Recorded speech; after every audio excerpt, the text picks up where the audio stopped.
first test to see how that goes and how something like that goes. If we've got half a dozen people who show up, then we'll be able to get quite a bit accomplished. If we have several dozen people show up, it might be more complicated because we need time to grow to understand how to handle the logistics of having a group out to do on-site stuff. Mm-hmm. But I like the idea of reorganizing days like the Rockathon and some of the things that we'll be doing with trees and bringing those down or pulling those up. I thought about as a retreat experience to have some kind of app, maybe just this Onyx app, and let guests go with some clippers and maybe a small one of these grubbers that we're gonna, Lord willing, get from the guys in Canada, the polar bear, and go out and anything that is smaller than and in this area kind of go and exercise dominion. But I think having some, like what you're talking about, would be basically a Dominion Day. Mm-hmm. That'd be interesting. It'll be a nice name for it. Yeah, that'd be good. Just kind of start in an area, get maybe 10, 12 feet between people, and say just walk into the woods straight forward, and anything that's in this area that's a vine or that's a small tree, here's a polar bear and some clippers, some work gloves, go to machete, and then have a place where we can gather all that up and burn it. Of course, up there at the top we've got that old pit that the guy dug thinking he was going to put in a septic tank there. Mm-hmm. That can be a burn pit. And then that one on the corner that we got to can be a burn pit. And then down where those drainage pipes, looks like down where those are, that could be another or a third burn pit. To just as you get stuff, take it over to that area.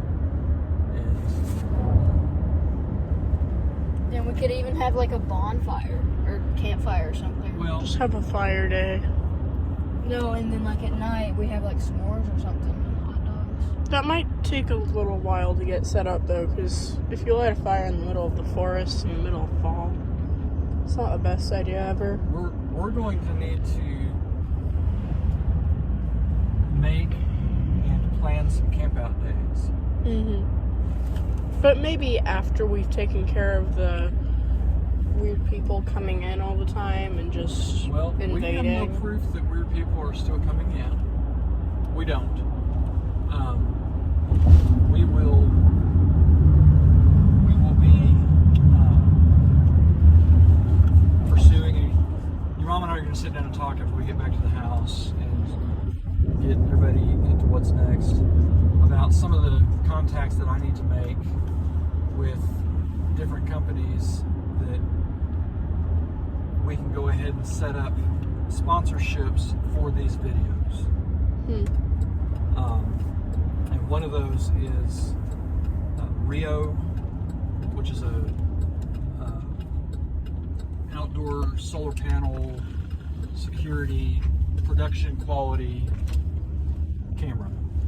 Mm-hmm. And so it's the kind of thing that it will come on when motion is sensed and either store onto an SD card, or we can have it shoot up to a server that we can then watch from anywhere and pull that video down, use it as B-roll for production, extra angles and footage and stuff like that. And that will let us know what's moving on the property. So when the dogs roam through, we'll know that. Probably not when a turtle crawls, we wouldn't know that, or when a snake slithers, which I'm still amazed that although we smelt a funky smell. We didn't see anything yet. But if coyotes or anything like that come on the property, or people come on the property, it'll capture all of that. And so that'll let us know. And the neat thing about the system that I'm going to ask for is it has two-way communication like the Ring doorbell. And so if somebody comes onto the property, we can talk to them like through the phone, talk to them, live two-way communication. Just let them know, say, just want to let you know this is private property, and we do have your image. We recognize you from the neighborhood, and we just ask that you stop by sometime when we're here and let's visit. But we need you not to be coming onto the property until we've had a chance to get to know you, or something like that. Mm-hmm.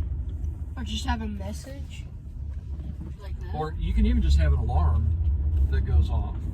You know, it senses that somebody's there and it sounds an alarm. We want to be good neighbors, and we want good neighbors. And so we want to treat people the way that we would want to be treated, but we also need people to respect that this is private property owned by people who care whether somebody comes onto it or not. Yeah. Somebody uninvited comes onto it that way. Poppy brought up yesterday when he and I were talking, he wanted to make sure it was still very top of mind about buying the adjoining property.